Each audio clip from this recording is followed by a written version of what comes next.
The Paul Wells Show is made possible by McGill University's Max Bell School of Public Policy, where I'm a senior fellow.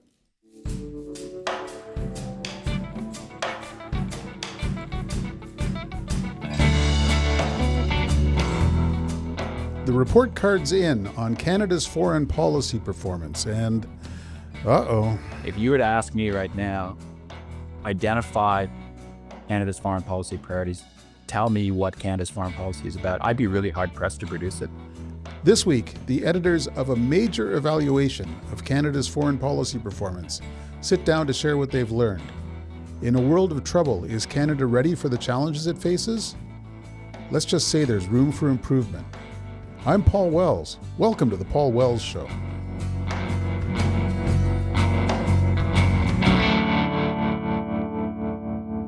There aren't many things you can count on in this crazy world, but here's one. Every year there'll be a new installment in the Canada Among Nations series. It's a book, a new book every year, an annual edited collection of essays on Canadian foreign policy, produced by the Norman Paterson School of International Affairs at Carleton University here in Ottawa. Every year the folks at NIPSIA, as they call it, designate editors for the series, who in turn get colleagues and distinguished practitioners to say everything there is to say about Canada among nations. This all happens at the speed of universities, which in some ways is kind of reassuring. So the 40th installment of the series, which just came out, deals with stuff that happened in 2023. I've got two of the editors with me today. Philippe Lagassé is the chair in International Affairs at Carleton.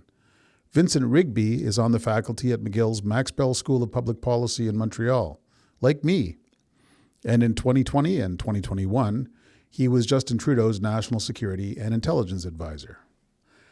They're not impressed. The world is in disarray, they write off the top. Authoritarianism often seems to be winning. Canada often seems unready and out of step. The book's centerpiece is an essay by Bob Rae, Canada's ambassador to the United Nations. It's not a very diplomatic piece of writing. Bob Rae writes that the gap between our investments and capabilities and the deteriorating global security outlook is widening.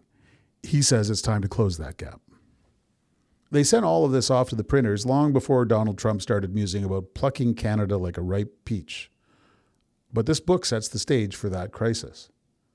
If we can't depend on the neighbors to look out for us, is it time, at long last, to make sure we can depend on ourselves?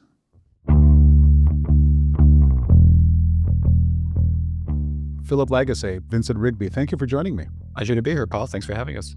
I mostly want to talk about what's in the book, but the fact of the book remains remarkable to me. This is a 40-year series of annual looks at Canadian foreign policy that Carleton has put out. So, I remember reading earlier versions of this thing when I was an undergrad back in the 20th century. It's quite an undertaking. It's a staple. It's gone through many different publishers. It's gone through many different editors, and it's always an adventure to put together. But to your point, it's almost a flagship not only of NIPSIA, but arguably of the scholarship on Canadian foreign policy. This is a pretty pessimistic volume. You write in the preface that the international situation is more unsettled than at any time since World War II. The world is in disarray, beset by climate crises, war, extremism, and geopolitical upheaval. Vince, them's fighting words. I was going to say, as you're saying, my heart was lifted. Very, very uplifting stuff, to put it mildly. No, I think that is really the point of the entire book, that we do live in very dark times, and that this is a world that is driven by upheaval. There's a great deal of unpredictability, of instability, and we've got this convergence of new national security threats, old national security threats that have come together and created a bit of a perfect storm, so to speak. And that's the world. And so the other theme of the book is, how is Canada responding? Is Canada stepping up? Is it protecting its national interests? Is it working with allies? Is it protecting Canadians, government institutions, et cetera? How is it doing? And we don't give it a particularly high grade, I would say. Yeah, in the preface, you and your co-author, Norman Hilmer, the distinguished historian, say that Canada often seems unready and out of step. And then in the opening chapter, It says, decades of good geography and good allies and good fortune have bred complacency and smugness. So I'm supposed to be asking questions. Should I lay the blame for that at the feet of the Trudeau government, which after all has been here for a decade, or at Canadian political culture more broadly? Phil? Let's start with the population. At the end of the day, they have never cared that much about security and defense. They've been willing to free ride on the American ally in particular since the end of the Second World War. And politicians follow the voters. There's no real desire to invest heavily or take it as seriously as it needs to be taken. And then let's add the bureaucratic layer to that, where Ottawa as a town, if you ask Department of Finance where it would like to spend its money, certainly not the military. The town itself has not seen this as a priority and has cut corners. As we're seeing in recent years, there's a desire, a belief that now is the moment where this is going to change. But still, we're dragging our feet. It's not something that we're really committed to, even in the worst of times. We almost need something to hit us directly at home for us to take it seriously. Speaking of which, I have to assume you had already gone to press when President-elect Trump issued his tariff threat. Did that make you wish you could go back and reorder your priorities for this volume, or do you feel like you're well served by events since you put the book to bed? Vince? This is my first experience in putting together a book like this. So Phil has been through many of these iterations and knows the challenges. But one of the challenges is that you draft these books and then they get published about a year and a half later. And so the timeliness is sometimes an issue. I was looking over it again this morning and rereading some of the chapters, and I kept on thinking of that overused Harold Macmillan quote, events, dear boys, events. And so much has happened in the last 12 to 18 months. And right at the top of the list, as you quite accurately say, is the election of President Trump. If we were about to write the book now, I mean, I don't know, Phil, what you would say, but I would suggest that maybe Trump would be a little bit more to the top, because virtually everything that the US does has a national security prism. And certainly we're seeing that right now with President Trump, where, he starts talking about 25% tariffs, but what's the casus belli according to him? It's the border, it's border security, it's fentanyl, it's undocumented migrants, et cetera, et cetera. So the US is kind of like the 800-pound gorilla in many of the chapters, notwithstanding the fact that President Trump had not been elected yet. It just was there already. And I said on numerous occasions that even if Trump had not won the presidency, that we'd be having a lot of these national security type discussions with the Democratic government as well. So the US is there. Trump certainly adds a spin to it, but I think the trends were already quite apparent. Well, can I just add to that? In a way, I'm glad we wrote it before the Trump presidency and before the tariff threat, simply because it would have dominated everything and it wouldn't have allowed us to actually identify the underlying problems. I think what the book does is to say, even without this tariff threat, don't make it about that. It's bigger than that. It's a longstanding Canadian problem here. And if you simply focus in on what's happening today, then you'll let go of it once there's a new president or the tariff threat disappears. And that would probably be the worst mistake. And if I could jump in, Sure. Paul, you said at the outset, you mentioned the Trudeau government. And I mean, I certainly have the view, and I think Phil is as well, and this comes out in the book, that it's not about just the current government. This is a problem that's been there for many, many decades. And you talked about the lack of a culture, this notion that we're somehow a fireproof house, to use that quote that's been used a lot in the past as well, that we've been very, very fortunate with geography, et cetera. There is a complacency there. And has it been exacerbated under the Trudeau government? Well, you could certainly argue that. And I've made that argument at times, even though I was a senior public servant in that government. So I probably hold some of the blame for that as well. But this is not a new issue. This is something that we've been having to grapple with for many, many decades. And I'd say in particular since the end of the Cold War. I do want to ask you, though, Vince, as the Prime Minister's national security advisor, did you often feel like the Maytag repairman? Did you often feel like you were providing services that were not sought? I knew you'd raise my stint, and that's fair enough. But I have to say, again, I don't think this is a problem just with the current government. I think this is a problem down through the decades, where when it comes to national security, defense issues, even on foreign policy, Canadian governments tend to be very, very responsive. And so when the what hits the fan, it's all hands on deck. We respond, and Canada often responds quite well and gets in the game. Going back, looking at our history, wars in the 20th century, First World War, Second World War, into the 21st century with Afghanistan, we do get in the game. The problem is that when we go to the cupboard and see, okay, what's in the cupboard to help us here, it's often bare. And that's the problem. And so we've not been strategic. We've not been thinking about these things in advance. We wait for the crisis to happen. And then it's, as I say, okay, we better get moving. We better get moving fast. So I was the NSIA during the pandemic. So the pandemic was 24/7. It consumed a lot of my time. I spent probably 75, 80% of my time talking about the pandemic, giving intelligence briefings on the pandemic. And there were isolated issues here, there. But yeah, there's a tendency, I think, in all Canadian governments to wait for this stuff to happen and then kind of hit the panic button. Phil Lagassé, this is a central theme of the chapter that you wrote on the government's defense policy paper, which came out last autumn, chapter that you wrote with Justin Massey. The title of it is The Unstrategic Defense Policy. And the argument is essentially that Canada is a policy taker on these things rather than a policy maker. It's figuring out how to contribute to ends that are determined largely in Washington and Brussels. And what's going to be done with our military is to some extent treated as not really a Canadian concern. We're just happy to help. Is that fair? It is. So I'm in Washington right now, and I just was at the Wilson Center, and I gave a talk on Canadian defense. And a former American official was there, and she said, we always kind of go to you and you say, well, what are your priorities? And Canada never has any answer. It's all over the place, just everything under the sun. So they kind of come to us expecting us to be able to say, okay, this is what we're going to do. But that's not how we approach it. We approach it as we want to be the best joiners we can be.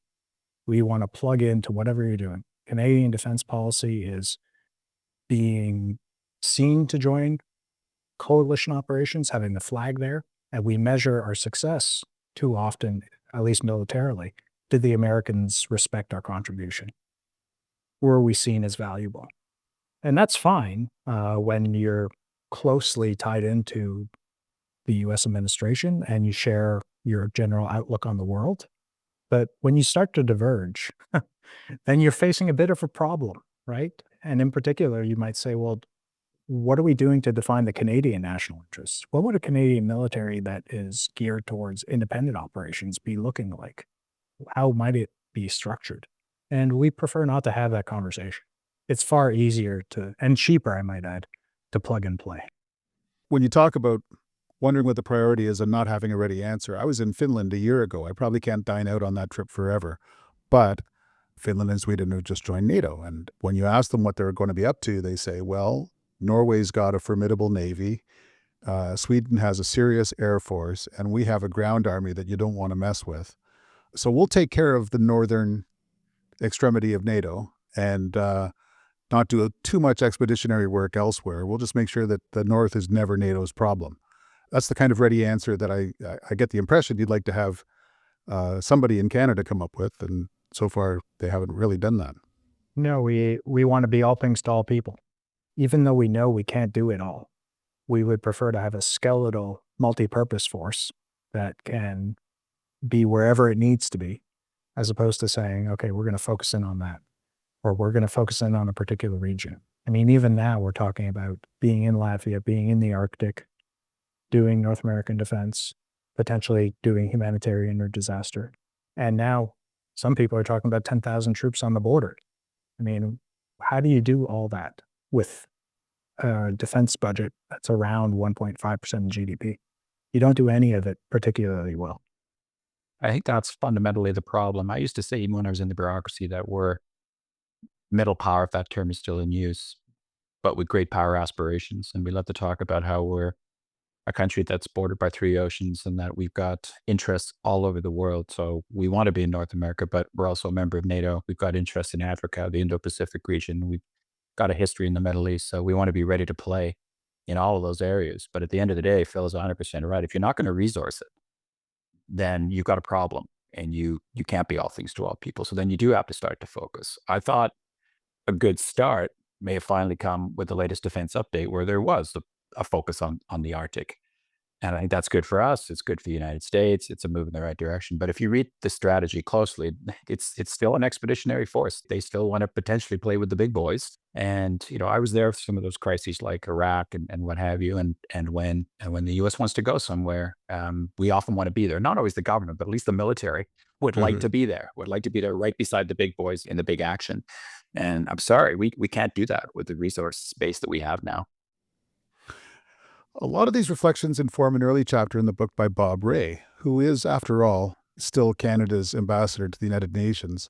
I noticed that the chapter is called A Personal Reflection, and it kind of sure is. He says essentially we need to have an army that's worth joining, and we don't really have one yet. Did you have to twist his arm to get him to be that frank, or did you finally have to let him in because he was banging on the windows?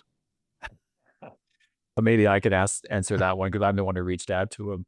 Not that we're close personal friends, but I think I knew him well enough that he wouldn't shut down his email when he saw the name.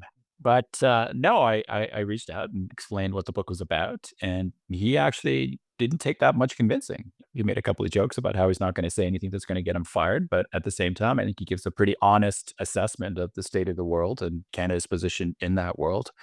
And the personal reflection piece, I think, is really interesting because he talks a little bit about his time looking at Air India, and it's him being sort of the target of RCMP scrutiny earlier in his career. I think he was actually a university student, so that it's got a nice feel to it. But then when he actually gets to sort of a tour d'horizon of the world, it's really well done, and it's like the world is really, it goes back to the quote from the introduction, Paul. It's a world in turmoil. It really is, and Canada does have to do more. And so, I think he pushes the limit a little bit with what a bureaucrat would normally say. But he does it, and he does it very eloquently. And he sent me a little email the other day. I hope he doesn't mind if I mention this, but he said, "I'm glad you reached out to me. I'm glad to have written it." The argument he makes is that recruitment is a part of a generalized crisis in the Canadian forces, and that to help to address that, you need to have a Canadian forces that is worth joining. And he says this is not a patch-up job. This is not something that we can turn around, with a quick fix and a strategy. It's the work of generations, but it's time for that work to happen. That's, maybe a more somber message than we're used to hearing from people in public service in this country. It is. And at the end of the day, you can buy all the new equipment and all the highest end capabilities to reach your 2% of GDP. But if you can't actually convince people to use that equipment in uniform, then it doesn't really matter. We tend to think of capability as being technology or platforms, but people are a key part of that. And let's be frank here, our infrastructure is crumbling, military infrastructure. We've let it really slip for decades. So we're spending a lot of money and a lot of time getting new equipment, but that infrastructure piece is going to be critical to keeping people in the force, making sure that they aren't working in conditions that aren't great or dangerous. And already, right, the bases and the locations aren't always easy to access, not really attractive necessarily to people who grew up in urban centers. So we have a lot of work to do there, to say the least. But, as I always kind of joke with my students, if you want to do air training, are you ready to move to Moose Jaw? Right?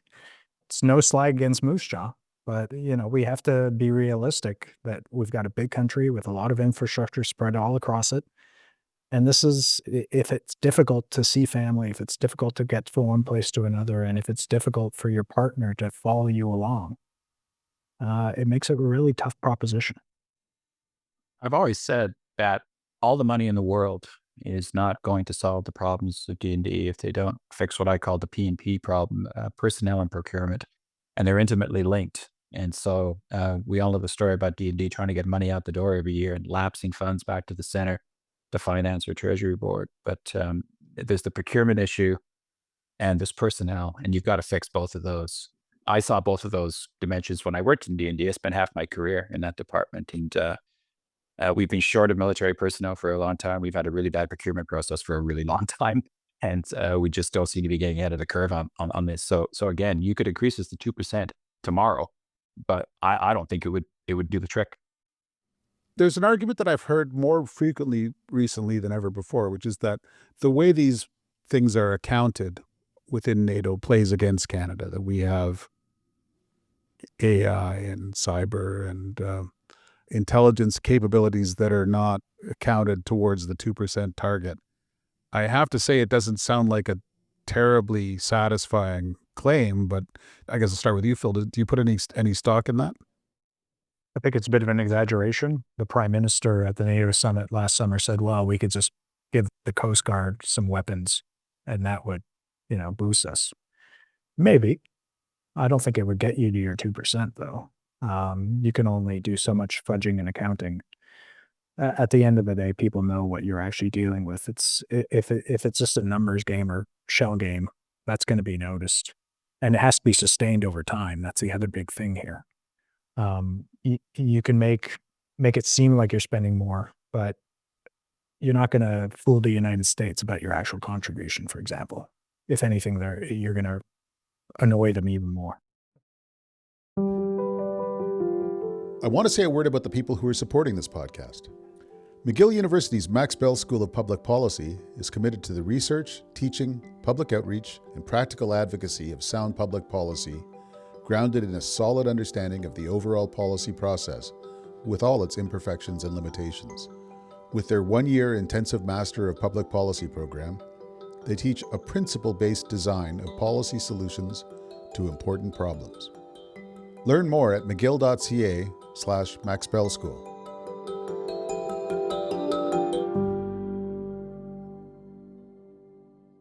This is an edited volume. You are not your contributors' keepers, but Vince, let's start trying to put together an action plan for a more activist international Canada. What would that look like? Where do we go first as we start to patch holes? Well, this in and of itself is a conversation that probably lasts about 3 days if you want to do it properly. But I always say you got to start at the strategic level. So it would be really, really helpful if we had a national security strategy to identify some of those priorities that Phil was talking about earlier. And so in the defense update, there is a couple of small paragraphs that say that the government will put together a national security strategy and at the same time a defense policy every 4 years. So I'm led to believe that deep in the bowels of PCO, people are beavering away on producing a national security strategy and getting that out the door. I'm not so sure it's going to get out the door in this political context now, given where we're at, but that it is being worked on apparently. So that I think is reassuring. We need one. We've not had a national security policy since 2004. And to speak to the culture, the lack of a culture around national security, it's the only national security policy we've ever had. So if you think about that, 21 years ago, we last had a national security strategy. And then at the same time, we don't have a foreign policy.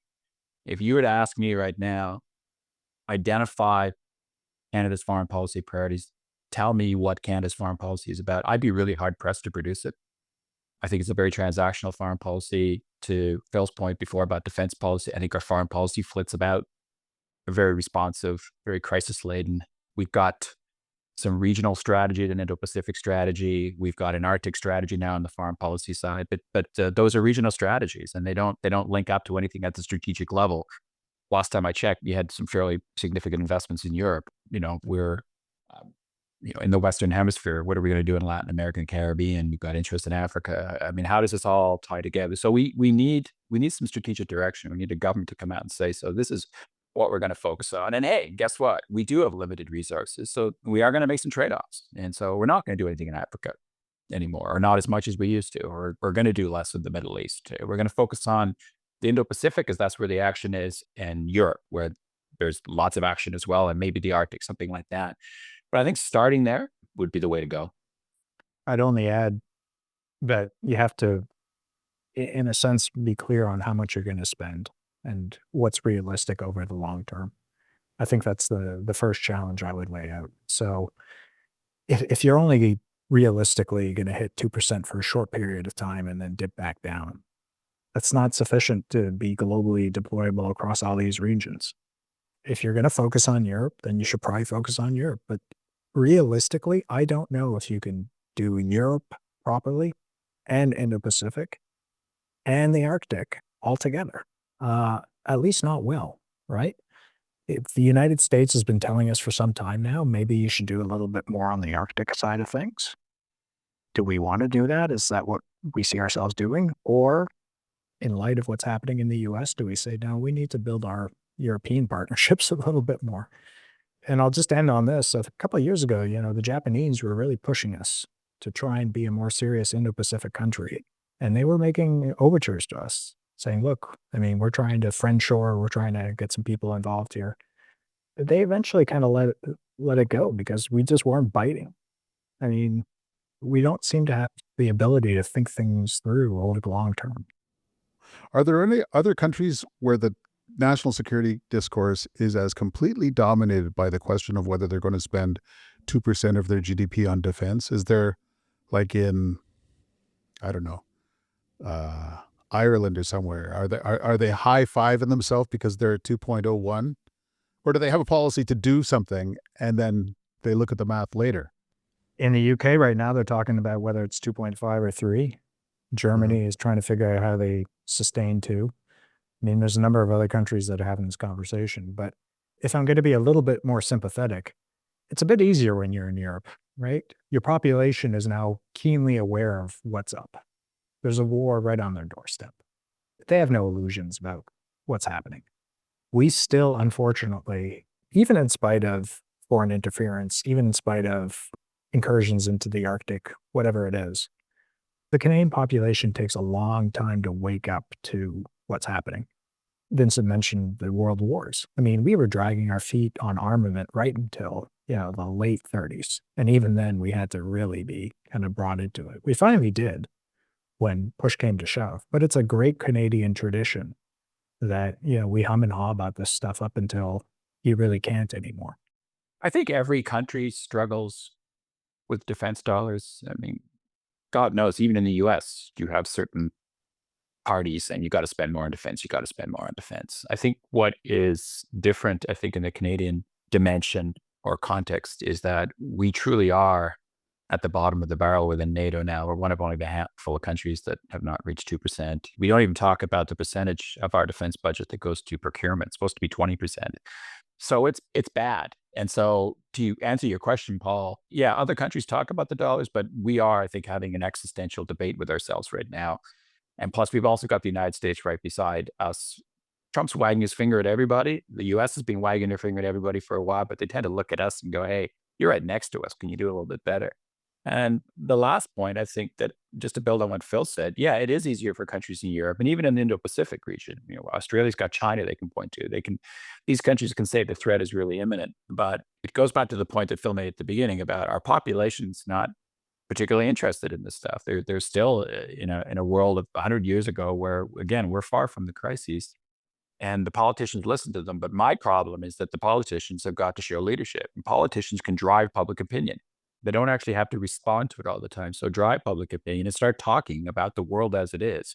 The last line, I think, in the introduction, Paul, to the book is Canadians need to lift up their eyes and see the world for what it truly is right now. And it's a great line. I think we can give the credit to Norman. He penned that line. It's a beautiful line. Wake up. Wake up. And I think the government's got to have that discussion, start talking about the threats. Not scaremongering, it's dealing with reality. What's the golden age that could serve as a reference? What is the period when Canadian foreign policy was well planned, well executed, and well budgeted? I'd say 47 to 57. We insisted on being a founding member of NATO. We responded to the Korean War and didn't just immediately disarm in the aftermath of that war, but actually kept forces going and kept a significant force going up until Diefenbaker came in, and that's when you have the slow decline that occurs. But that's the era when those budgets and those forces did the peacekeeping operations. They were the ones stationed in Western Europe. They were the forces that basically sustained us until the 70s and 80s when the next recapitalization happened. But, it's easy to point back to that time and say we should just go back to that. The reality is also that much of Europe was pretty decimated by the war, and the Asian powers had not been redeveloped. So you didn't have economic powerhouses like South Korea, and Japan was also rebuilding. So it was also a unique moment, but at the very least, it points back to our potential. There was a time when if you did invest in this and you were, think of the Saint Laurent government in particular, where you're hard-nosed, you know what needs to be done, and there's a willingness to spend it. But I'll also note the spending on defense and security starts to decline when the spending on social programs starts to ramp up, and that's not coincidental. Well, two things. First of all, the golden age that you identify, I don't have my copy of Lester Pearson's memoirs to hand, but I'm pretty sure there's a paragraph in there where he says, we knew this couldn't last. A lot of our allies had had their navies sunk. A lot of the great armies in the world had just surrendered in humiliation for war crimes. And there was a window, and we knew that it wasn't going to stay open forever. And I guess the next question that comes to mind is, say if we take as read that we don't do enough in the world and that we should, how do you get there from here? Is there a message that you find politicians are more interested in hearing about on this front? Or is this something that we sort of cluck about every year when a new edition of your book comes out? Oh, I've been thinking about this a lot in the last week or so, given our Trumpian moment. And my view, and I think a view of a lot of people out there, is that this is all very unfortunate. And Trump's being a little bit of this and a little bit of that, all kinds of different adjectives and words we can use to describe his behavior and his personality. But at the end of the day, maybe he's doing us a favor. Maybe he's telling Canada to wake up. And I don't just mean in terms of their foreign policy, but as a country, I think that in the last 20, 30 years, you can make an argument that we kind of lost our way. I mean, I'm not a domestic expert in terms of the economy and so on, but you're hearing all this talk about internal trade barriers. We're hearing lots of talk about productivity. We don't have a 21st century economy. Get with it, build more oil refineries and the ability to ship oil, et cetera, et cetera, et cetera. And then internationally, I think to some extent you can make the argument. Yeah, Trump will he'll hector anybody and he'll pick on anybody, but I think he'll pick on countries that he perceives as weak. And I think Canada internationally and on the world stage right now is perceived by a lot of people to have lost their way and not particularly relevant. So how do you go to Canadians? How do you have this conversation? Well, you don't just have to talk about the threat in terms of conflict, Russia, China, and the Middle East, but you can also say, hey, maybe the US isn't our closest friend anymore. And we're going to have to start thinking about acting our age and building ourselves up domestically, but also on the world stage. And this just makes a lot of sense. And I think that's a message that might resonate with Canadians right now, including having a stronger defense policy and more resources for defense and a more up-to-date national security strategy and better resources along the border, et cetera, et cetera, et cetera. So I'm wondering if that would gain some traction with the Canadian population right now, a sort of Canada that's kind of reborn, given the kind of pressure we've been under in the last, and this is, we're 2 weeks into his presidency and it's not going to get any better. It's not going to get any better. So we're going to be getting this message a lot in the coming months and years. When we speak about attracting other investment or building other partnerships, the reality is you have to kind of be present to do so. Think back to the Trudeau Senior. He withdrew significant number of forces from Europe, and then he goes to Europe and tries to negotiate trade deals. And the Germans tell him, what the hell are you talking about? And that's where you get the reinvestment in defense that occurs under him and the Leopard tanks and things like that. The two go together, right? If you're going to be a trading nation like us and you want to build other types of prosperity, investment, interest in the country, you have to make sure that you're present in the world and that you have allies in more than one sense.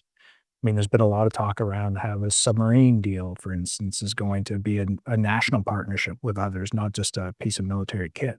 That's the right approach. You have to think of it in those terms. You have to think of research and development with other countries. Who are you working with to do some of this?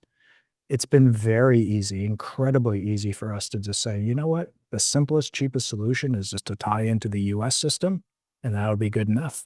But as we're seeing, it really exposes us to some significant vulnerabilities. And it's not just on the security side, it's on the trade side and our own domestic economy. We've just become incredibly complacent when it comes to living off the US.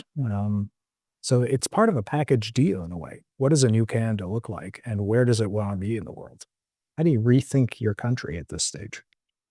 Absolutely. And there's no suggestion, I don't think, of saying to the US, bye bye, we're gone. I mean, again, geography is a reality, economics are a reality.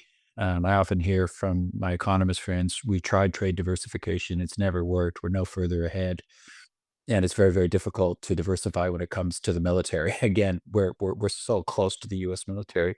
But I think the time has come where you've got to look at this a little bit more forcefully, a little bit more creatively, and start reaching out to friends and allies and just looking at what the opportunities, the options are, because this model ain't going to work in the long term if this is the way the US is going. And everyone's assuming that it's 4 years and then someone's going to replace Trump and it's back to normal. I wouldn't count on that. I don't think we're ever going to have another Trump, but the policies, it's not like these have popped up out of nowhere. In trade protectionism in the US, this has been an issue for a while. Tariffs are not new to Mr. Trump. I mean, Biden wasn't exactly a laggard when it came to tariffs either. So this is something we're going to have to really cope with. Well, this is a theme of my own writing lately, is that you're not always going to have a Trump, but J.D. Vance is a young man, and Stephen Miller, who advises them on border things, is seemingly never ending. And the Heritage Foundation is not about to shut down. So it might be time to admit to ourselves that we can't keep borrowing the neighbor's lawnmower. It's a good way of putting it. Phil, cheer me up. What are the green shoots that you've identified in this exhaustive study? Well, look, I think there is, some reason for optimism. I think the reality is we do have a very professional public service that is able to do things when it's given the permission to do so. I think that's one of the themes that I really came across in a lot of this. It's not like that we're bad at things. It's that there's a real risk aversion, generally speaking, that inhibits things. And if you have clear political direction, you might be able to do more. In terms of overall kind of positives coming out of it, there is this conversation that's happening. There is a recognition that we can't just keep going. I don't know if it's going to feature prominently in the debate during the election, but it strikes me that we do actually have an opportunity now, looking at everything that's before us, looking at the threats, looking at our economy, to see ways in which these things are interconnected, and to try and say to the public, okay, now's time to make some difficult decisions about what we want to do and what direction we want to go in. So I'd say the silver lining to me is the one that Vince identified, which is we've had inflection moments in Canadian history where we go through a pretty significant transformation. So after the Second World War, we stopped being closely tied to the British Empire and we decided to put our lot in with the United States. Is this a new inflection point where we say, okay, we tried that model for a while, it was great for us, but now there's a different model that we can look at? And my hope is that the seriousness of the moment is such that it does finally get the population and most of the political leadership to recognize that there's an opportunity here. I've got to say, just riffing off that if now's not the moment, I don't know when it will be.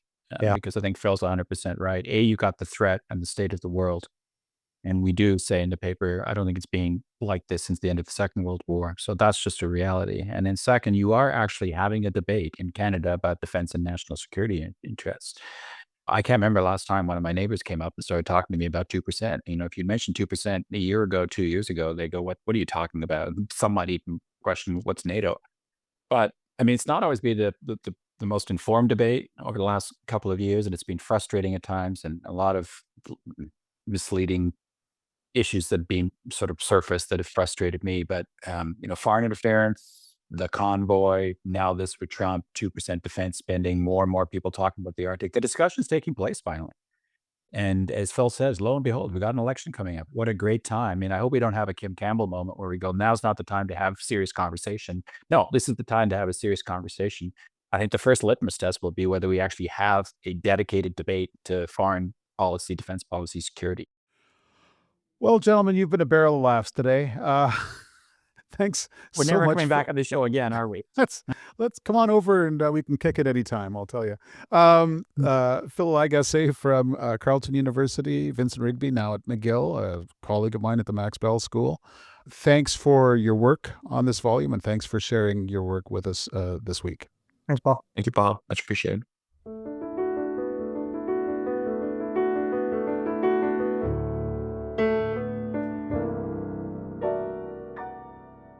Thanks for listening to The Paul Wells Show. The Paul Wells Show is produced by Antica and supported by McGill University's Max Bell School of Public Policy. My producer is Kevin Sexton. Our executive producer is Stuart Cox. Laura Reguer is Antica's head of audio. If you subscribe to my Substack, you can get bonus content for this show, as well as access to my newsletter. You can do that at paulwells.substack.com. If you're enjoying this show, give us a good rating on your podcast app. It helps spread the word. We'll be back next Wednesday.